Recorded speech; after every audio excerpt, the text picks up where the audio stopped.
Hey everybody, welcome back to part 2, talking about sales with Phil Johanet. Let's jump right in with Phil.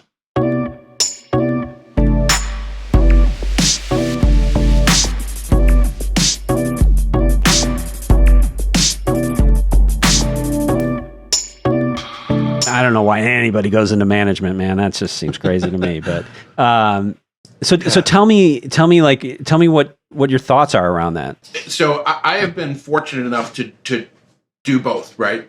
Material stints as a frontline seller, and then as different stratifications of a leader. I don't think they're contrarian pursuits. I think in my case, the mirror has two faces, and it's this, by the way, beautiful. And I really think that they're different pursuits totally. And I think that for me, if you're in a growth mindset and you have to like acquire new skills to feel like you're viable in the marketplace and like being the best version of yourself, then like think of being a leader as just a pure problem solver, right? The other thing is, think of like a seller is really only playing half the board, right? Because the seller is basically rewarded by being effective externally, right? And the leader has to be effective externally, and they also have to be effective internally. So it's a totally different set of skills that, by the way, I didn't have, right? And still desire to increase. But in my mind, like the chessboard is now twice as big, and there's way more moves, and there's different people, and that I find super, super interesting, right? Connectivity to mission, the stuff that turns you on, the joy meter, that you're touching customers, that stuff kind of, that definitely is one of the things that, that's one of the knobs that go down. One of the knobs that have to go up, and this takes people a while, took me a while, is that like you totally have to get fulfilled with other people being successful, where you would normally like want to insert them. Let's face it, I don't want to see pictures that I'm not in, right? If it's not this face, I'm moving on, right? So like you got to get over that, right? And for me, that was really healthy. I just think that if I wouldn't have gone into leadership, I don't think I would have developed as a person. I don't think I'd have a cross-functional sensibility of the business. I'll give you an example. Did you ever notice like the person that's always flipping out is the rep, right? Mm-hmm. And because they don't see the other parts, right? They're staying in their position, and there's a whole reality that's happening that's not part of their consciousness, right?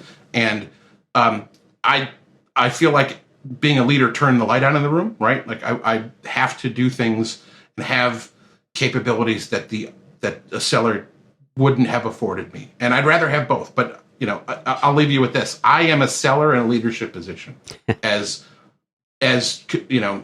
contrast with just like a pure leader, right? I love to do both. And I kind of feel like I've been fortunate to do both. Well, I think that takes a special kind of personality. I mean, I think the thing that you said that was most interesting to me there is that, you have to be comfortable with other people's success and take pleasure in other people's success. I think that's hard for a lot of people, right? I think people get competitive and jealous and things like that. But I think that's and that's probably why you're such a good leader, because you do have that sort of empathy and that sort of joy in other people's success. And you need other people to be successful. Your success doesn't live in isolation, right? If there's no me, if there's not a we, right? So that's the other thing, is that you also have to figure out how to bring out the best in everybody. And the key to that door is different for every person. And that's also another, as we talk about, the human animal, like that's really hard to do. Like that is a fascinating study in life, right? Like how do you take someone and, make, work together such that they can make the best of themselves in the selling. Well, I mean, that's the old saying. It's like, the individual can go fast, but the group can go far, right? Yeah, right. Yeah, is it, if you want to go fast, go alone. If you want to go far, go together. Yeah, something like that. The proverb? Yeah, well, I reword it and pretend like it's mine. Good strategy. That's a good sales strategy right there. So Sundish, I know, one of the things that you wanted to talk about was sort of the how enterprise sales differ from commercial sales. So before you answer that question, and Phil, you answer that question as well. Explain to everybody, what is enterprise versus what is commercial? Yeah. So first off, there would be no like industry accepted definition of what one versus the other is. And I do think they're different, but I don't think they're qualitatively different. Let me explain what I mean by that. And I'll raise my hand to say, even though I'm in the enterprise and I've been there for a while, I think the most pure form of selling that you'll do is when you're in the commercial, right? When you walk into a room of people that you have never met before, that you have to generate rapport, we have to make the connection, we have to build excitement, you have to get, drive that momentum. I think that is the essence of selling. Those are the moments when you're the most true seller right there, right? And so I would argue that the selling motion between a commercial and an enterprise rep is the same, except the commercial seller needs to do it faster and more often. So I think of the commercial seller properly done as the best bench in the world to graduate and perfect sales skills, right? They do everything well. You can't have a hole in your game there and then, continue to succeed. Because of that, I also don't think that the enterprise is totally different. I think it's all about the customer expectation, right? So like, why do you have an enterprise sales force? Well, the first thing is that we can invest more time there, right? Because we want a strategy-led sales motion. We want to learn and grow together, so we can't be transactional in our thinking, right? So really trying to digest and understand, where they're aiming, how we can enable, who we can get involved. There's like a big picture strategy level that you can't always really do in the commercial. It's more impulse, it's more impulse based. The second thing is I think that big customers want continuity of coverage, right? They don't want Peter, Paul, and Mary on 3 different continents, all telling them 3 different things with 3 different prices, and they want converged continuity of coverage. And I think that that's one of the things that the enterprise, delivers again. Well, you know what? Can I chime in with a little bit of the customer perspective on that? Because I've lived through both of those, and I've lived through that transition too. And so what I would say is that I didn't ever see any substantial difference between commercial and enterprise in terms of the sales teams that came in. What I did see though is where you sit within that bucket, because I was at Global Fortune 500. And I was in the enterprise bucket, high cap, account stuff. And we were at the lower end of it. And, everybody's like, oh, well, you're going to get the best deals and this, that, and the best service and stuff like that. But, being at the lower end, everybody was serving the higher end. And then when I moved into the top of the commercial bucket, I got every resource. So I was much better served in the commercial side than I was in the enterprise side because I was where I sat in the bracket. The other thing I would say is like the one thing, like when you're in a global organization, the one thing that you want out of like that enterprise piece is centralized global, purchasing and a centralized global team. And in all my years, I never saw a company that could effectively deliver global sales. Exactly. Because it's an extremely hard problem to solve. It's a very hard problem to solve. And that's not the fault of the companies trying to do it. Every country has a different crazy rule and shipping and tariffs and taxes. And, it's just like, it's global procurement is a disaster. Disaster. Really it never works. And it never works and everyone loses. But on top, yeah. And global procurement usually means global quoting, local buying, right? So it's like, it's not even truly global. Yeah, that's exactly what it is, and that's why it's always broken. I want to put in an order for 100 things, and I want some of them to go to Mexico. I want some of them to go to Hong Kong. I want some. It's like that never happens. One more dimension where, in the enterprise, the relationships super important. It's really hard for you to contemplate a coverage model that works for your company when you don't have, people that are ingrained with, the stakeholders and decision makers in the enterprise. And that's one area where, they just have more freedom and time commitments to be able to build those relationships than their commercial counterparts. In those large enterprise organizations, they have these procurement organizations that their whole value is to take the value out of that whole equation and minimize everything great that you are doing. And so what I find is, in my opinion, my experience is in the Fortune 200, right? You get into these organizations where you are doing the value, you're providing the service and the product that you were supposed to, but you get minimized in procurement, and then at that point, it's just not good business, But in those large commercial accounts, procurement is not as heavy and people really value your value. You're selling, on your side, Phil, you for years have been selling a product, right? You and I've talked about this. You're selling one, you work at this company, this is what you're selling. We are representing multiple companies, multiple organizations. Our value is how we can help them at a more macro level. You're coming in and saying, this is my thing. And so for me, it's when I get into procurement in those situations and those big companies, they just want to minimize me. They take everything that we've been doing well, and they just want to shrink it down and say, you're just like everybody else, Where in the large commercial, people will say, we like these guys. When we need something, they get it done. They bring great value. It's strategic value. They actually appreciate us more. That's been my experience. You know what I will say, though, that trumps all of this stuff is having a good sales team. Because it's, at the end of the day, the people you work with make the experience, right? And it doesn't matter whether they're enterprise or commercial.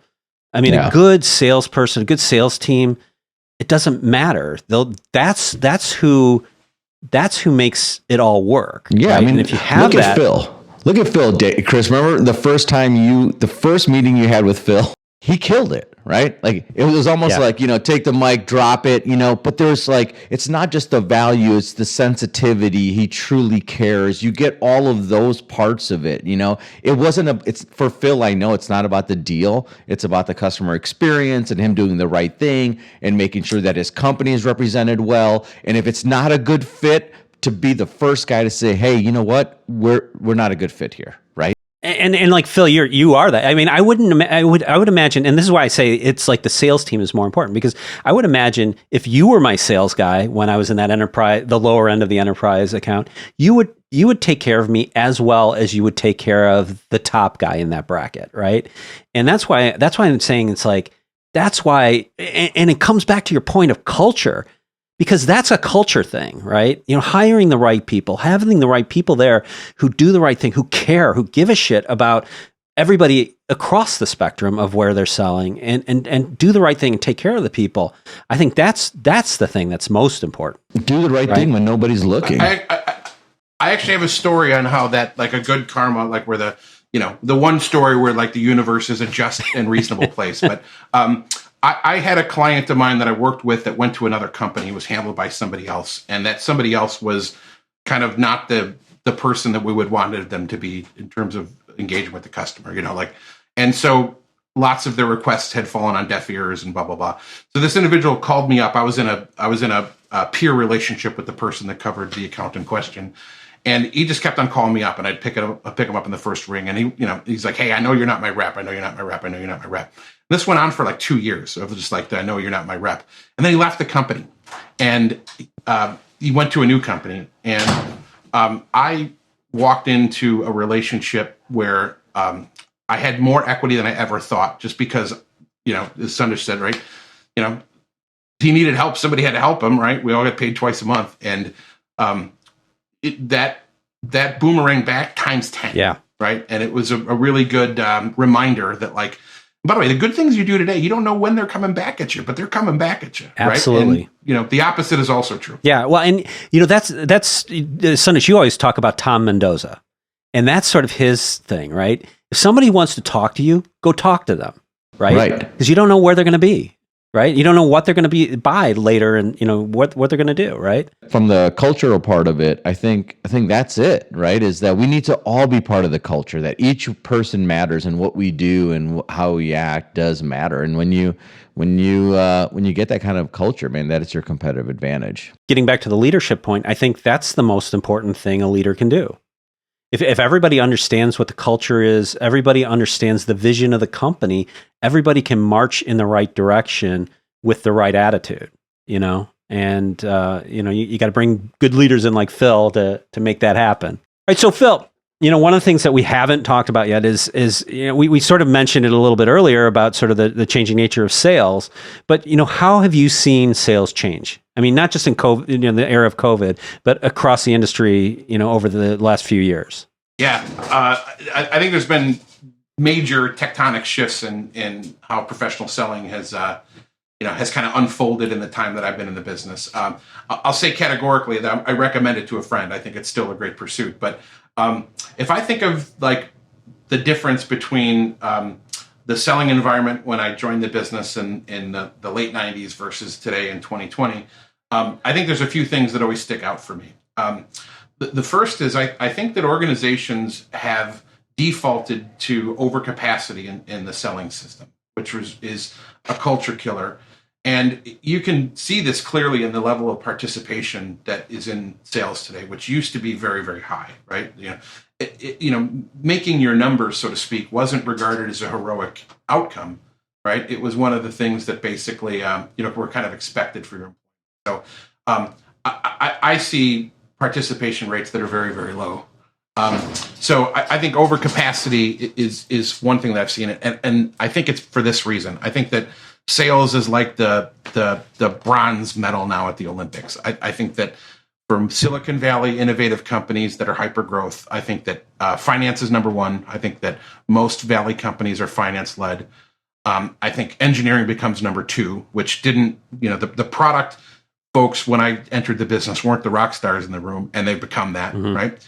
And I think that sales has been kind of, pushed a little bit further down the stack. And I think that's a very different reality. When I was, at least my remembrance or my romanticism of the business when I started was that sales was, like either 1A or 1B, but it wasn't third on the depth chart, right? I think that another thing that's changed is I think the business has really proliferated on the VAR space. I feel like the balance of power and the tipping point for who customers look at to get educated and enabled is, companies like yourselves. I remember distinctly that wasn't the case when I started. So I think people have, even though I mentioned in the first one that we've delevered, that we've added a lot of capacity, certain companies have also delevered their direct sales teams in favor of, more cost efficient routes to market. And that's definitely emboldened and, gained a lot of power in the VART network. So I think that's very different than when I started. And then I think the last thing, and maybe the biggest one, is technology is the educator. Like I love the idea of us being persuasive educators. And back in the day, organizations didn't know about our products other than what we told them, right? And we shared with them, and so it required collaboration to be understood. And now you can just Google that away, and the buyer feels like they've got 80 or 90% of the intellectual know-how that they need to proceed before you even enter the room. And that's very different.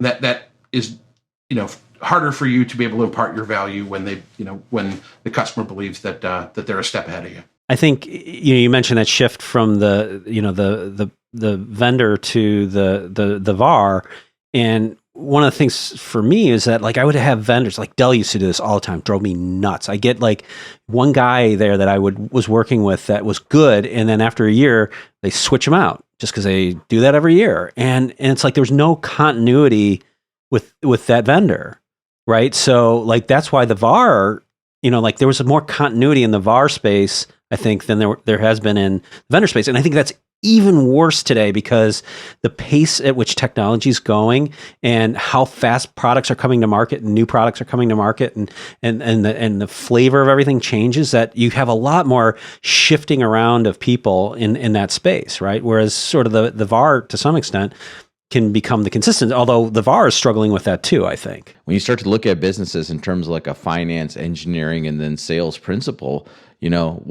what happens, right? Nobody wants to pay the sales guy. Well, turns out if you're not going to pay the sales guy, you're going to get really bad salespeople. And when you get really bad salespeople, the customer experience sucks. When the customer experience sucks, nobody wants to buy anything. So Phil, thank you so much for being here. Obviously you have a ton of great experience. You bring an important conversation to us, and thank you so much for being here, and thank you for all the years of doing great stuff. Appreciate it. Love you. Yeah, guys, I really enjoyed being on this, by the way. I appreciate it. And obviously I wouldn't have come to this today if I didn't think you guys made a material impact, not just today, but over the course of my career. So thanks for all that you guys have done as well. Oh man, thank you. And we didn't get your plug in yet, but Planet Johanet, just tell me quickly what your thoughts are on that. Yeah. So one of the reasons I joined today was to try to get like a crash course in how this works, because I've been timidly tiptoeing around the concept of having my own podcast. PlanetJohanet.com, by the way, which is a domain that I own. The dilemma is twofold: is A, why does anyone give a shit about what you have to say, right? And then secondly, what's the unique message? Like, do you have a microphone and the world's listening? What do you tell it? Right. And so I'm kind of working through those two variables, which are probably pretty significant obstacles to having a podcast. But I think the important thing, Chris, I shared this with you, Chris, by the way, excellent musician. There's this need to be heard as you get older, right? And this creative self, this kind of right brain reality where, you're a member of the human race. Life is fleeting. And, if, something that you say might outlive your own mortality. So, I don't know. I'm at the spiritual crossroads. I haven't quite figured out what to do there with it yet, but I'm on the hunt. Well, I think we all would just want to matter. I think we all want to have significance. I think we all want to leave some kind of meaningful legacy, at the end of the day.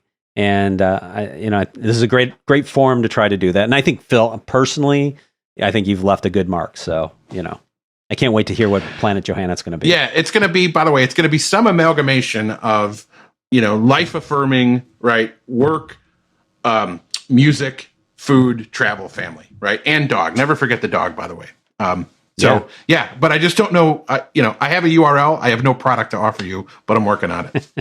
I can't wait to hear what it's going to be. I'm sure it's going to be great, man. Yeah. Thank you again for being here, and I really appreciate it. Guys, this was great. Thanks for your time today. You have a great weekend. Thanks for watching.